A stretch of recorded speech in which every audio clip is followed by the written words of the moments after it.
What's the most used man-made material on Earth? I'll give you the answer.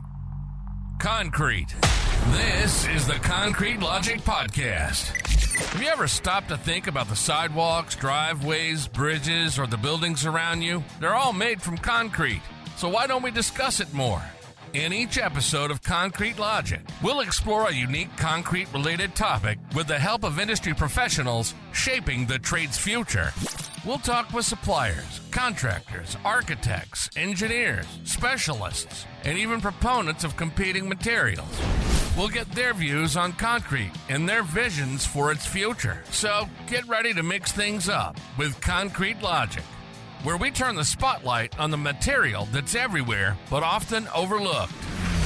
This is the Concrete Logic Podcast. And now, here's your host, Seth and Dr.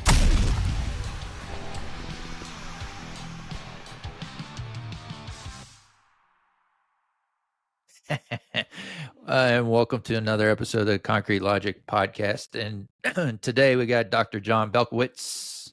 He's back, and we're going to talk about the maturity method. We've maybe once or twice on the podcast we've talked about it, but I think John's got a different angle than the way we approached it last time.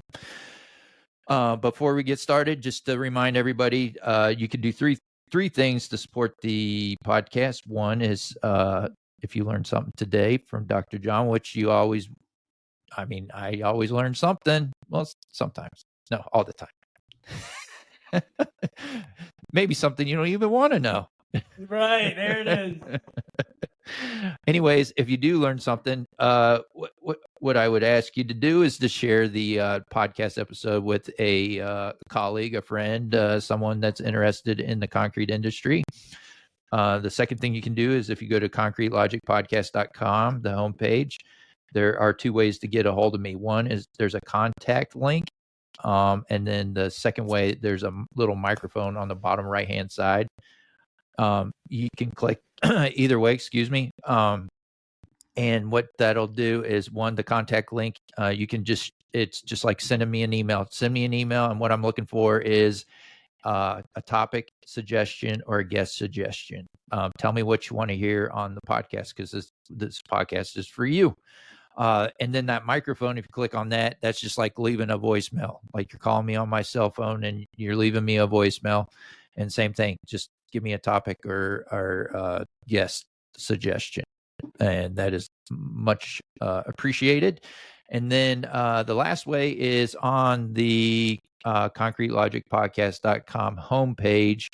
There's a blue button in the right-hand side, and you can click on that. And that allows you to donate to the show in a couple ways, and that helps the podcast greatly. Obviously, it costs money to run a podcast, so what you do is send me some money, say, hey, I'm getting value out of the podcast, and then what I'll do is I'll list you as a producer of the next episode that is released. So if you look at the show notes, there's a producers listed. Yeah. And if someone gives a large amount, which we've had in the past, we'll actually say something for you on the show. So if you do a donation, you want me to do a shout out for you, you can. There's a little note in there. You can do that as well. All right, that is it. Well, let's get into it with Dr. Jon Belkowitz. We're going to talk about maturity method. So you want to explain what that is first, and then we'll go from there. Sure. Can I put a plug in for the donations? Sure, you can do whatever you want. You've been on the show almost as much as I've been. It's the amount of education folks are getting. It's a combination of academic and practical intelligence. I haven't had the chance to donate to this show, but I tell you, once my finger heals, it's typing the stuff out. Did we donate? Oh, shit. We just donated. You just donated. I just saw. Oh, shucks. Thank you. So I can preach now, right? That's right. You can have the floor. Everybody needs to donate. This gentleman is taking the time to create the relationships, creating the ideas sometimes, and even stuff that he don't want to talk about to get a consensus-based education to a larger concrete construction industry to help you. And for a few freaking cans of Skol that you have to give up, I'm just saying go to like Kodiak instead. Or instead of buying Starbucks, go to Dutch Brothers and put in $50, $100, $500. Don't be bashful. Put on a credit card. You'll never see the difference. You're freaking gone in a little bit anyway on a weekend. All right. So can I share this presentation? I appreciate it. Yeah, no problem. Yes, sir. Let's do it. So, those are pictures of the babies. That's not gonna. There we go. All right. So I put this presentation together not for us to. How do I do this, Whitney? How do I do this? Bottom. Oh, share. There we go. There you go. You got it. So the title of this. We're writing an article. We're putting into a whole gestalt together on this course. Concrete maturity. When will the industry grow the up? And I flippin' promised you that this was not going to be me complaining. All right. This is going to be educational, so I'm going to try to stick away from it. How do you make this disappear? How do you make this? You want to do like a full screen? If you go down to the full screen. There you go, right there. Okay, so first thing that I wanted to do is I wanted to define maturity. And the maturity ASTM C1074-19 is available if you're an ASTM member, which is, what is it, $100 a year now? Something like that. If you get the concrete standards, you get this as part of it. If not, you pay like, $50, $35, something like that. It's worth it.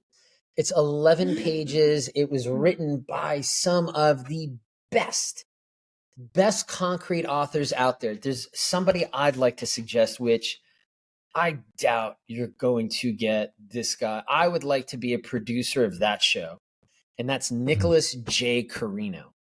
If you can get him to come and be a speaker and just talk about the work that he's done for ASTM with the U.S. Army Corps, amazing dude. But anyway, 1074 is called Standard Practice for Estimating Concrete Strength by the Maturity Method. And I want to highlight that. This is not magic, right? We're estimating. There's no prediction here. Estimating is when we imply a finding, or estimation implies finding the optimal parameter using historical, whereas prediction uses the data to compute the random value of the unseen data. So we're not using any unseen data here. We're using historical data that we've created as accurately as possible, right? Like, have you ever heard people say, well, it was a calculated risk, right? You ever hear somebody say it's a calculated risk? Yeah. Right? Well, my problem is you don't know what algorithm they're using in their head to make that calculation, right? The algorithm could be A plus B equals C, which in some situations might work. But in other situations, to get C, we might have to put a factor on A. We might have to put a factor on B, or a factor on A or B, or we might have to include a fucking Z. Excuse my language. But we try to use the most accurate histogram possible. And that's what I wanted to talk to you today about. Like, Baker Construction, you in your job site I put this picture on this slide for a reason. This picture was all about getting the job site done on time. And we were using every method we could, not only the concrete mix design, but estimation methods to tell us when we can start the next phase of construction. Have you ever been a participant in something like that, Seth? Oh yeah. Right. Yeah. So when you do that and you use the concrete maturity method, am I doing that too early, Seth? Am I showing that too early? The No, ASTM? I think no. Okay. So when we talk about this ASTMC standard, ASTM C1074, I sent this to Seth yesterday, for homework to read. Thank you so much for reading it. On the left-hand side, and for my ASTM attorneys out there, even if you screenshot this and zoom into it, you can't read anything. I make sure I blurred everything out. ASTM is very big on that, Seth. You're not supposed to share ASTMs. They will come after you like a jackal. Yeah, they were the first ones on their website that I saw, that when the AI stuff started getting really hot, that they were saying that you can't use their documents to build AI like bots. I don't even know what that means, but that sounds about right. It means that people are taking AI and you can take documents and just put it into a folder, and then you teach the AI to go in there and read all the documents, and you can create your own documents based on what documents are in that folder. Just using AI. That's pretty dope. So ASTM had on there, said absolutely cannot use their. How do you prove that? I have no that's idea, great.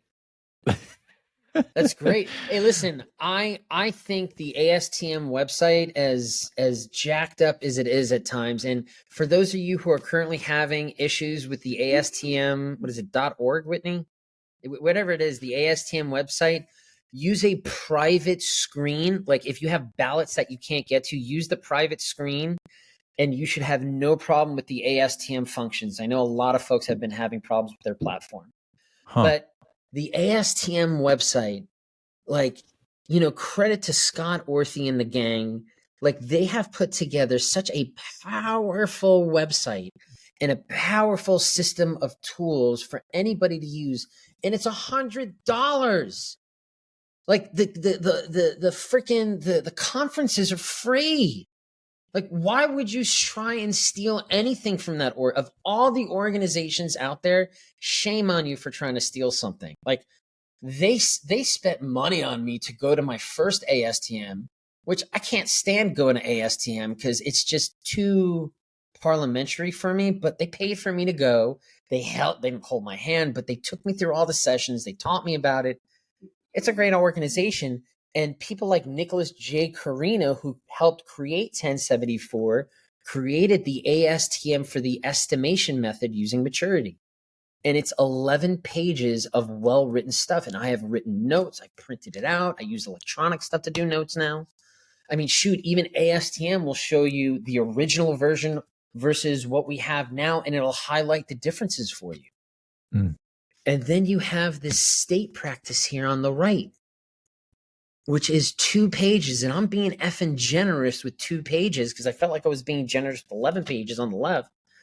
But 2 pages does not even for a second take into account what needs to be done to create this estimation method.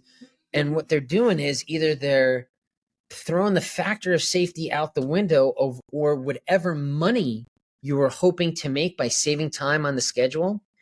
It's a crapshoot. It's a crapshoot. So when people why do you say that?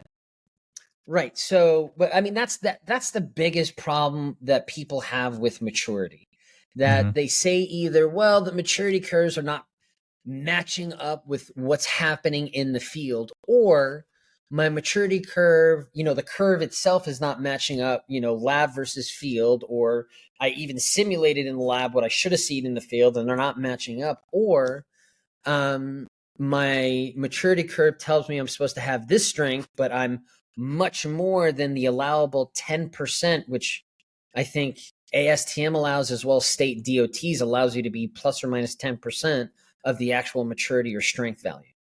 So people are well outside of those envelopes and are like, well, what the heck?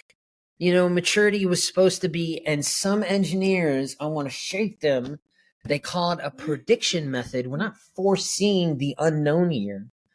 And that's because, this is like Stephen Hawking's, what is it? A Brief History of Time. I don't know if you know much about that book, but the joke is in the physics community that everybody owns the book, but nobody has actually read it, right? And it's the same thing as ASTM C1074, that everybody uses maturity, but nobody has read it. Like, to the point where there's a state in this continental United States region that has paid an engineer to freaking spark notes this very important ASTM down to 7 or 8 statements. Like, shame on that engineer. I know I wasn't going to do that, but I did do it. I'm sorry.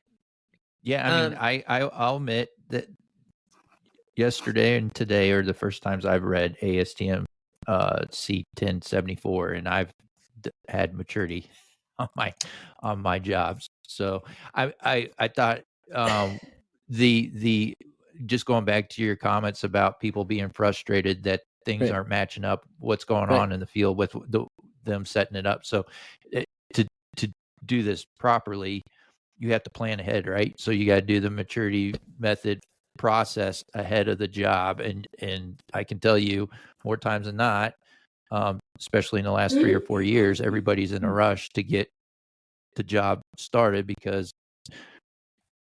it's just the time to prepare for work for projects seems to have been just in the last few years has been condensed for some reason.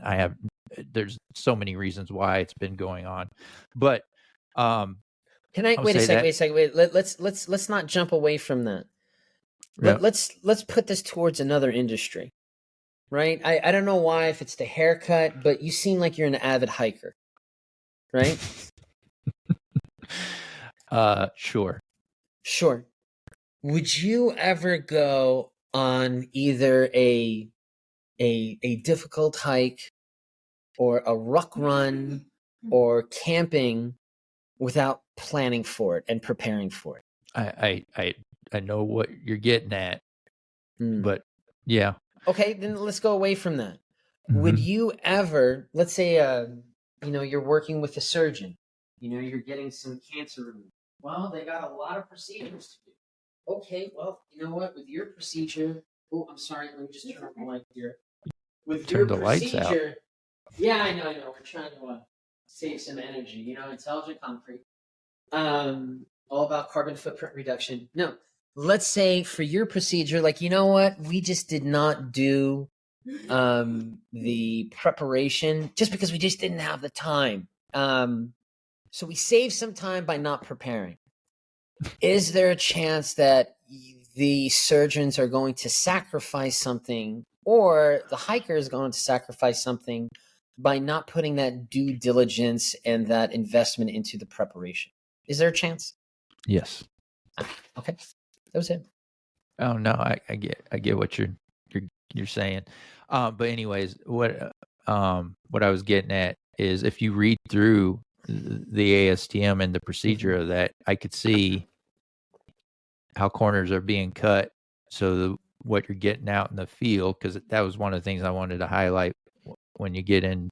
I don't know how far into that procedure you're going to get, but something popped out in my head that I saw that had to do with. Let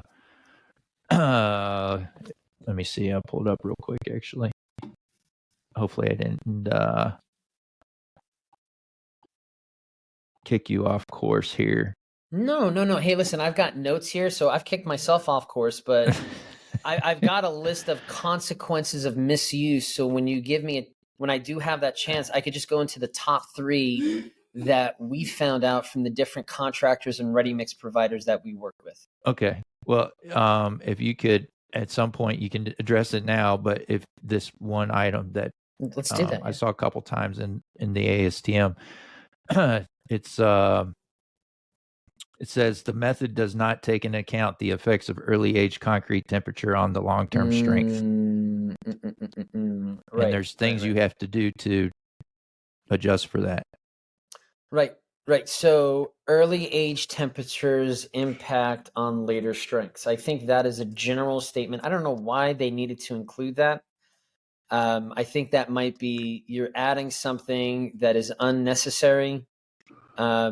Somebody might have brought it up and it was a point of contention that they're not going to let go of the negative unless you put this in there. But that's when we don't know what later age strengths are going to be based on early temperatures. A 90-day strength is not going to be dependent on a 24-hour or 7-day temperature change. And as it turns out, once we get past the first 24 hours or even later, the 96-hour point or 76 hours, what does it come? 24, 48, 76. Yeah, okay. 72. Then it's 96. I was terrible at math. But the heat of hydration that we're measuring and we're making predictions off of, once we hit that 24-hour mark, we don't have the instruments that really can measure, not out in the field anyway, the dicalcium silicate hydration mechanism. And that's really what's happening over a long period of time. You have the 5 stages of cement hydration. You have the mixing phase, which is an enormous spike of heat that we rarely get to see with this piece of equipment. That's within the first, few minutes. Then we have this dormancy period, which is where we transport concrete and we put it in the forms and we finish it. And it's anywhere between 2 and 4 hours and sometimes more. Then we have this acceleration period, which is the peak, which or takes us to the peak of cement hydration. Now, this acceleration period is when the cement chemistry is really starting to take off, and that's that tricalcium silicate or the alite. Now, once we hit that peak and we start dying off, it's not that we're losing the rate of reaction. It's just that there's a conversion of the tricalcium silicate to the dicalcium silicate. And of course, the pozzolanic reaction, a whole bunch of shit is going on everywhere. Tyler Lay has an amazing cement hydration theater that I think I even put this in your freaking list of questions to ask him. If we can redo the cement hydration theater with PLC cements, and I want it to be a later stage calcium silicate hydrate. That's all I'm asking. But if you don't know what the stage of hydration are, I recommend one of his cement hydration theaters, and I think there's 2 of them.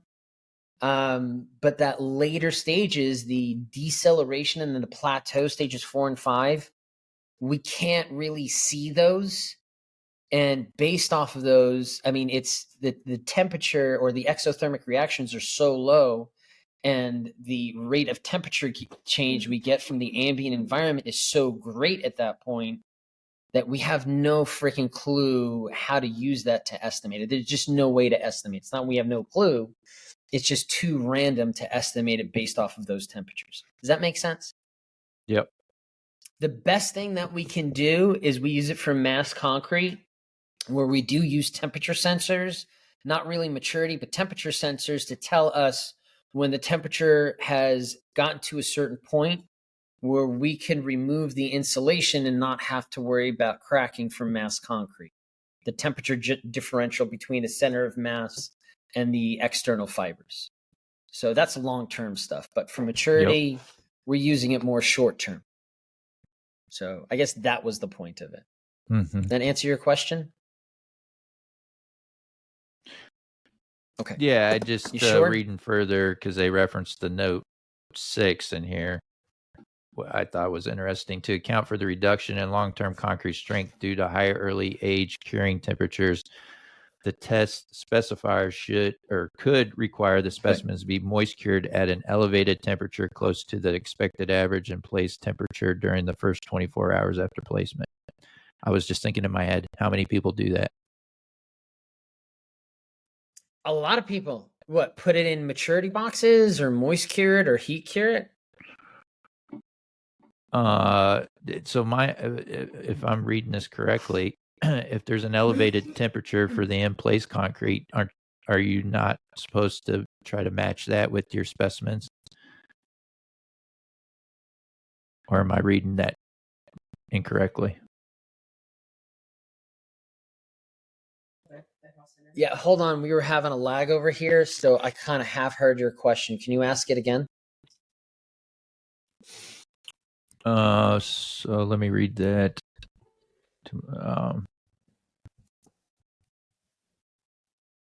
To account for the reduction in long-term concrete strength due to high early age curing temperatures, the test specifier could require that specimens be moist cured at an elevated temperature close to the expected average in place temperature during the first 24 hours after placement. So are they saying, yeah. So instead of matchboxes.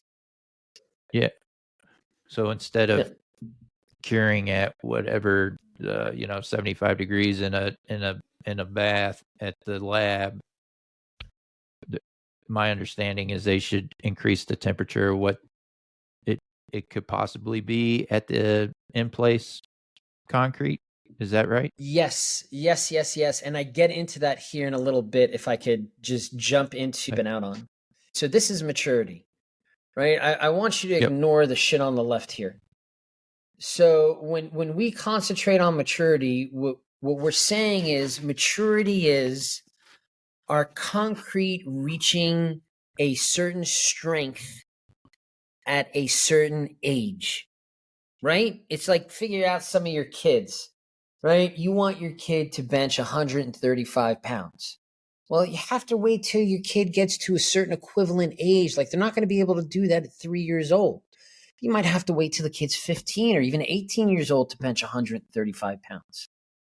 It's the same thing here. What we determine in our standard maturity temperature or in our laboratory maturity curves is in the basic or standardized environment with all things being perfect and equal. This is what it will take to get my concrete to a certain age where it can support a certain strength. Right? Now, once we get out to the field, shit changes. It's no longer the perfect world. And normally that's temperature related. We hope it's not mixed design related, because if it's mixed design related, then a maturity curve should go out the flipping window.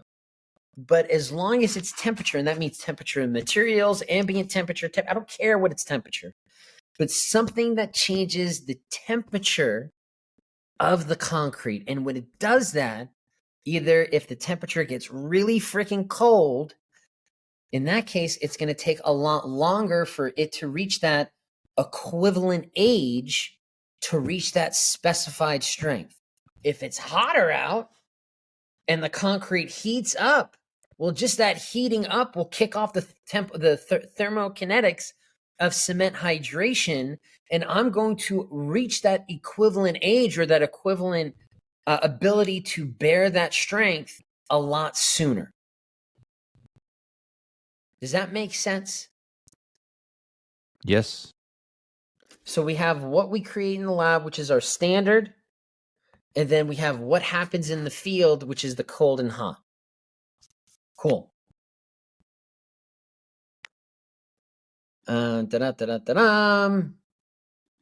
You asked the question, standard cured versus, I call it a maturity box cure or a matchbox cure.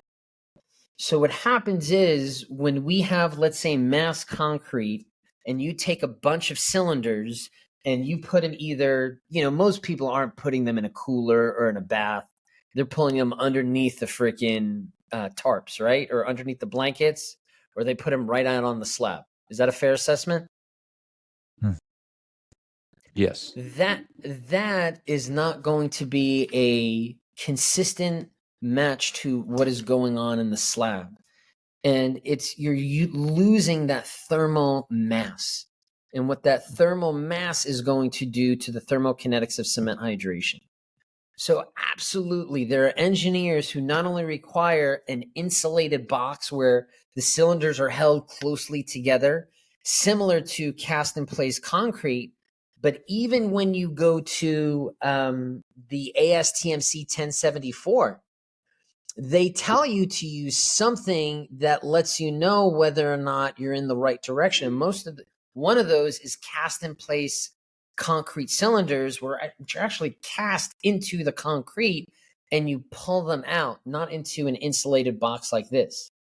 And you even got companies now where the maturity sensor will not only send you the temperature and the maturity information, but it is also connected to a maturity box that changes the temperature based off of what the temperature the concrete is feeling on the job site.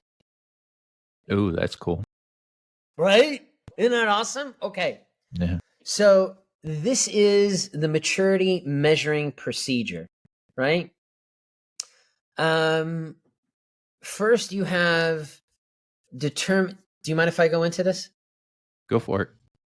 Because this is going to be what people get wrong. First, you have determining the datum temperature or the equivalent energy. Then you have developing the maturity curves in the laboratory, right? Yep. Then you have placing the maturity meter in a logger logger in a concrete cylinder or field element. And if you're doing mass concrete, the guides and standards tell you that you've got to do a 1 cubic meter block ahead of time, right? From there, you're recording the temperature and time, recording the maturity from the field concrete, and that even includes where you're putting it in the sensitive areas in your elements, right? And then you're comparing the maturity data to your strength method, and that's that secondary method, because remember, this is not prediction based on unknowns. This is an estimation method. Again, the word prediction is not even in the ASTM, and you're using those to not really develop, it's more deploy. Oh, there it is, deploy the maturity curves.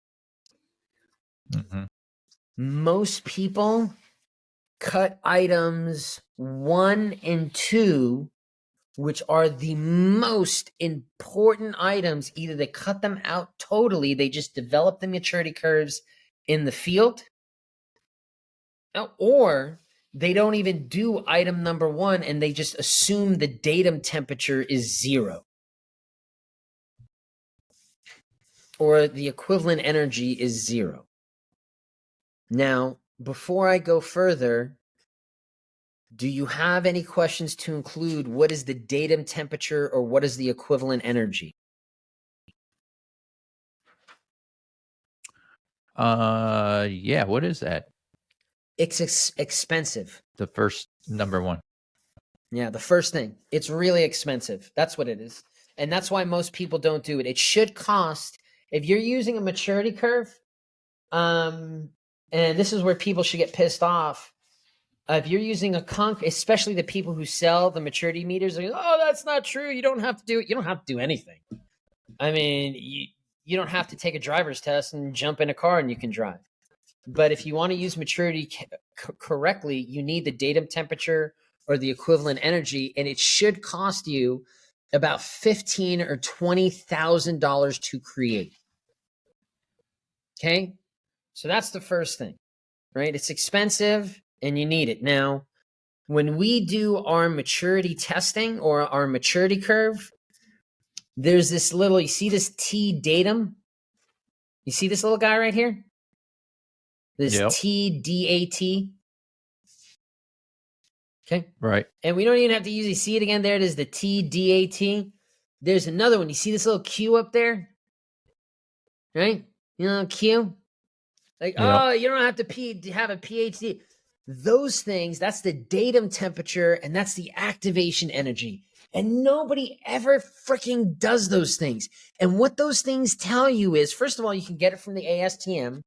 The ASTM will tell you that if you're using a type 1 cement at a 0.47 water cement ratio, your datum temperature is equal to 0.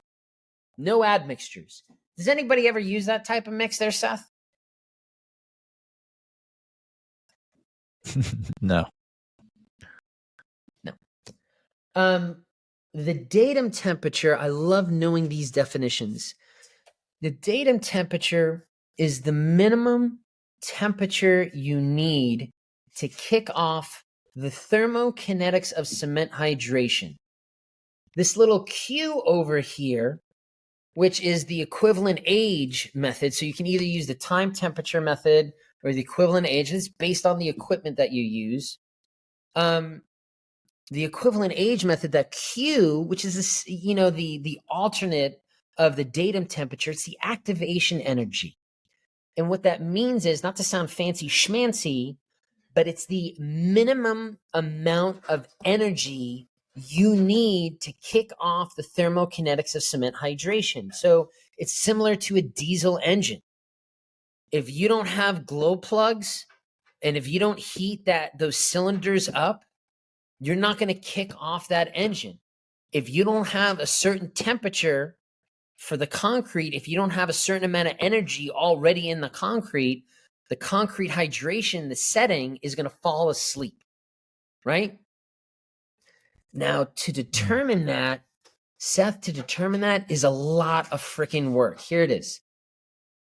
All right, the initial steps. All right, you still see on my screen? You ready for this? The whole idea behind using maturity is something like this, where we have elevator shafts, right? We want to place our concrete, and as soon as that concrete hits temperature, we want to turn and burn our forms, right? Rip them open, put them on top. So that means concrete's got to be strong enough so that it doesn't fall out. Concrete's got to be strong enough so that we can start doing some structural work to it. And if it's not, two things can happen. One, we can lose money. Concrete can break and we have to redo it. Two, concrete falls out on top of people and people can die. Let's hope that's not going to happen. But those are the major issues that we have when concrete goes wrong or when maturity goes wrong. You ready for this?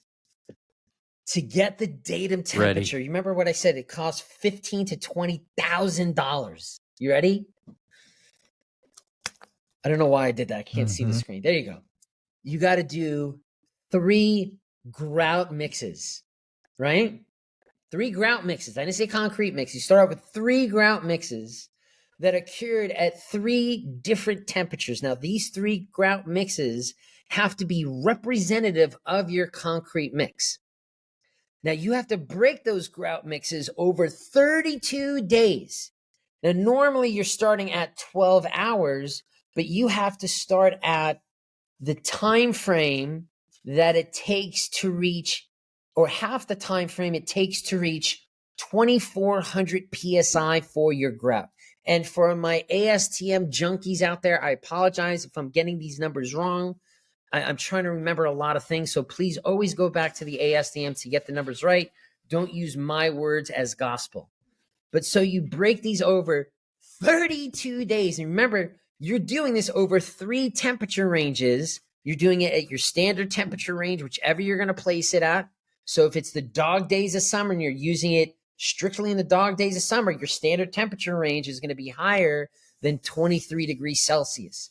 And then you got to do a certain amount under that. I would say 10 degrees, 9 degrees, and a certain amount above that. You got to do the same thing. You got to break it over a 32-day cycle. Then what you do is you plot the inverse of time versus strength, right? So now that you get all these numbers, now you start doing the math. Now, once you do that math, you're going to plot. So once you get all the strengths, those 32 different strengths for those 3 different temperatures, now that you have these plots, what you then is you plot the intercepts on a time. Is that a time versus, it's a temperature versus the inverse of our time scale. Let me get back to it. And then from there, when you plot these 3, it's going to give you a y-intercept, right? And what that means is if you take this line and you trace this line all the way down to our y-axis, it's going to give you an equivalent age, or excuse me, a temperature at which you reach this equivalent age.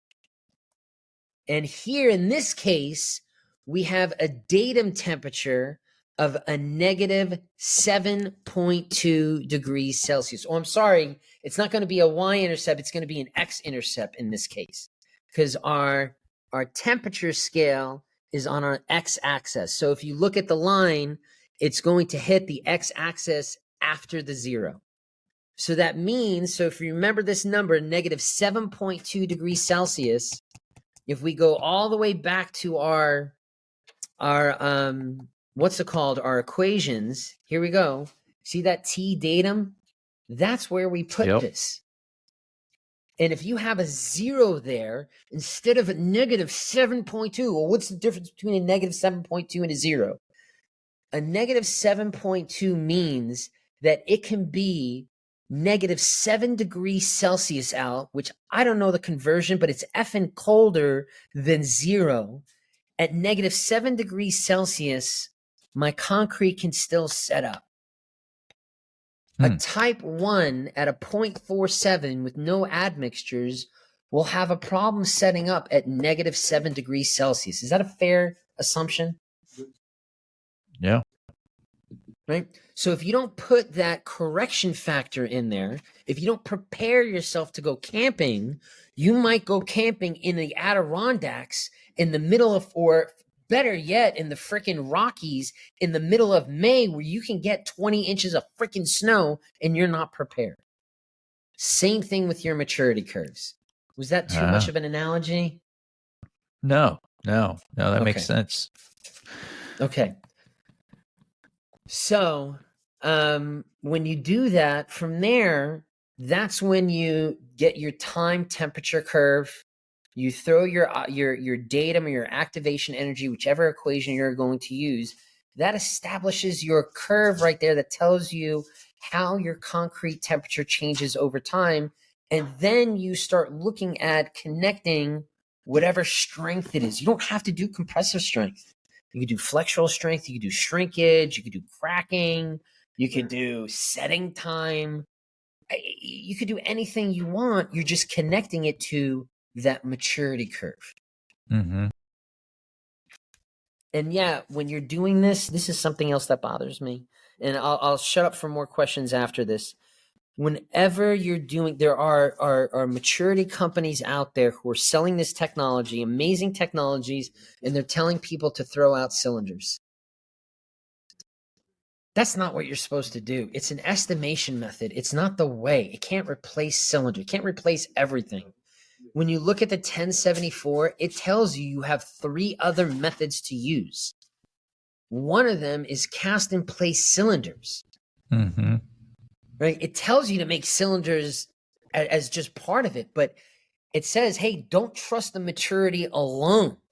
This is just an estimate. You got to second guess, man, or you got to use a second test to make sure that it's freaking lining up. So they give you 3 methods to choose from.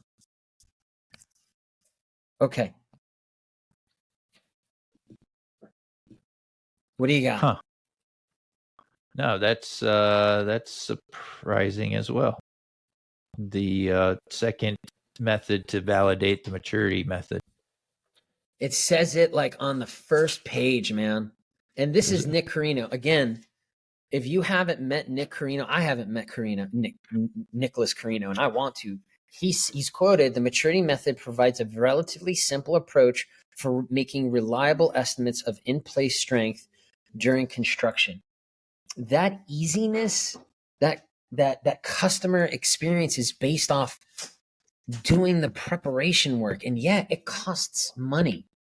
There's a lot of work involved, but either that or you're going to pull forms too quickly, or maybe you're waiting too long to pull. Maybe you could have pulled forms 8 hours earlier. So when a ready mix supplier says, hey, I have these mixed designs that are set up for maturity method, that's probably what they mean. They've gone through that datum. No, because if you look at this state method here, this is a state method. They tell you to take out sections 8.4 in the appendix. This one right here. Yep. That section on the right, they're telling you not to use the 1074, and shame on them for doing that. The thing on the right is a state saying, ignore everything on the left, right? And do this. And they're telling you not to do. The fastest way to tell if a ready mix provider has or has not done it the right way, and these are the ones to ask, is ask them for the datum temperature or the activation energy.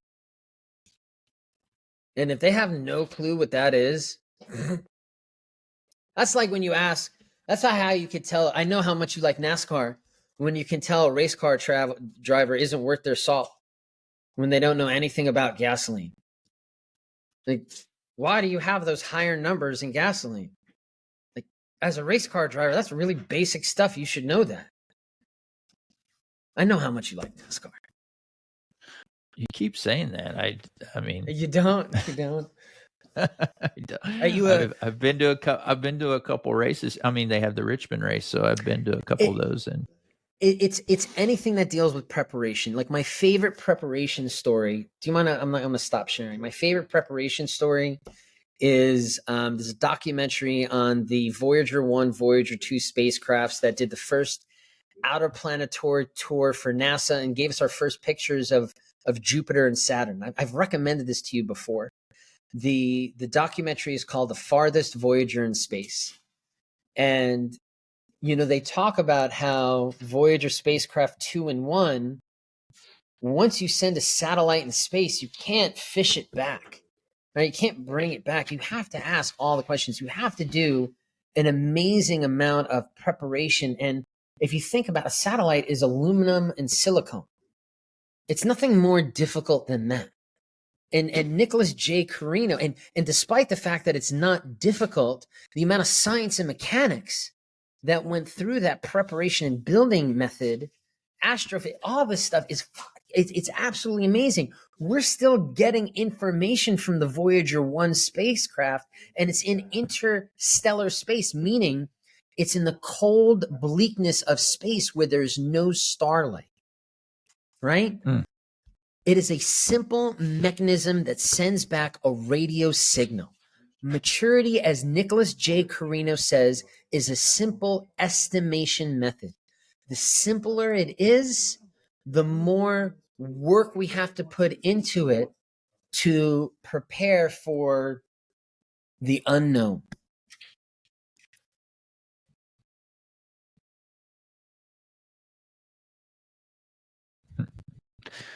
all right. Well, see, I learned at least 2 or 3 things today.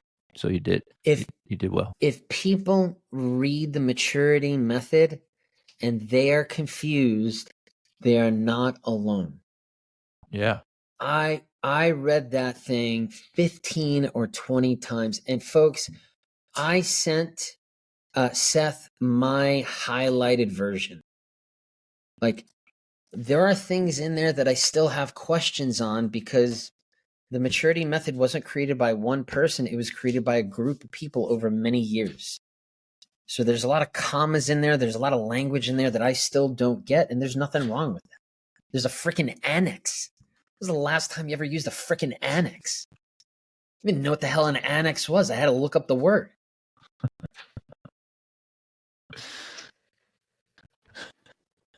Yeah, then you could dive even deeper and read all the references. Oh, don't do that. There's some great references. Nick's work that he did with the U.S. Army Corps is, if you want some good late night reading that'll put you to sleep, forget Ambien or Lunestra. Melatonin does nothing. No, he's an amazing writer. Amazing freaking writer. He does a great job with explaining maturity. And I believe most of his work was through the United States Army Corps of Engineers. And it's available. That means it's available for free. Mm-hmm. So yeah, there are great references there. And I think I in that last slide, I refer to one of his papers. So it's in there. Yeah. Well, cool. All right. Okay. So make sure I think the biggest thing next time, if you're getting into a job that's going to use or plans to use the maturity method,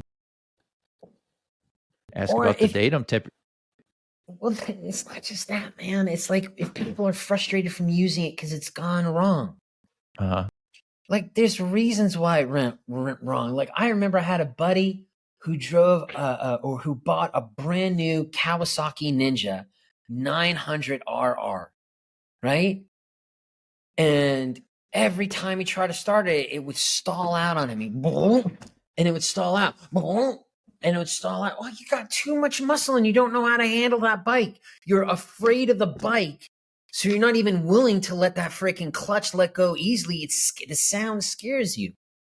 There's always a reason for things going wrong when you're not preparing correctly. And that's the biggest culprit here. Engineers, architects, and ready mix providers, even test operators who use maturity. Just read the directions. Yeah. All right. Thank you again, Dr. Jon. Bringing things to light. Until next time, folks, T-shirts. Let's keep it concrete. Thanks for joining us for another episode of the Concrete Logic Podcast. If you got value from the show, here's how you can provide value back to support the show. Visit concretelogicpodcast.com and click the donate button to send value back. All dollar amounts are truly appreciated. And now, to close out the show, here's Mike Dunton.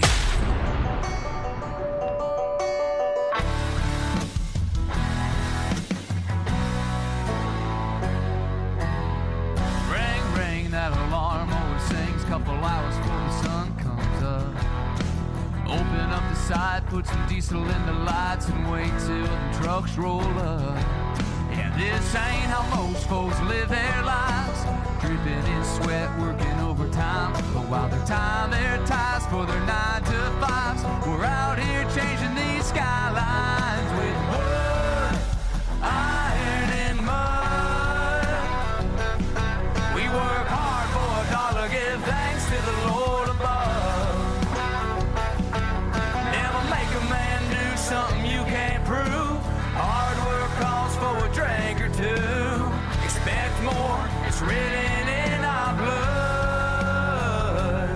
With wood, iron, and mud.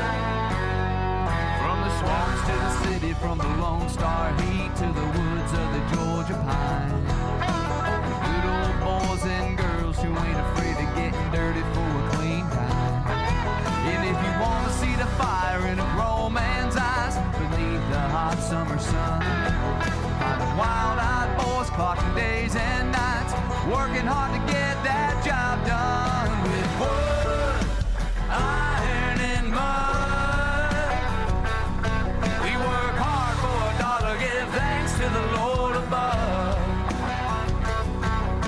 The color of our collars ain't white or blue. We're all gray collar through and through. Expect more, it's written in our blood. With wood, iron, and mud.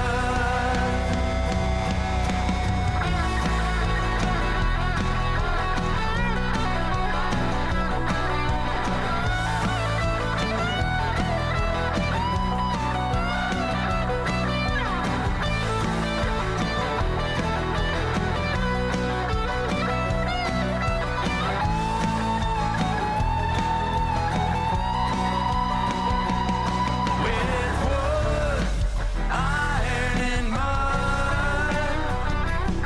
We work hard for $1, give thanks to the Lord above.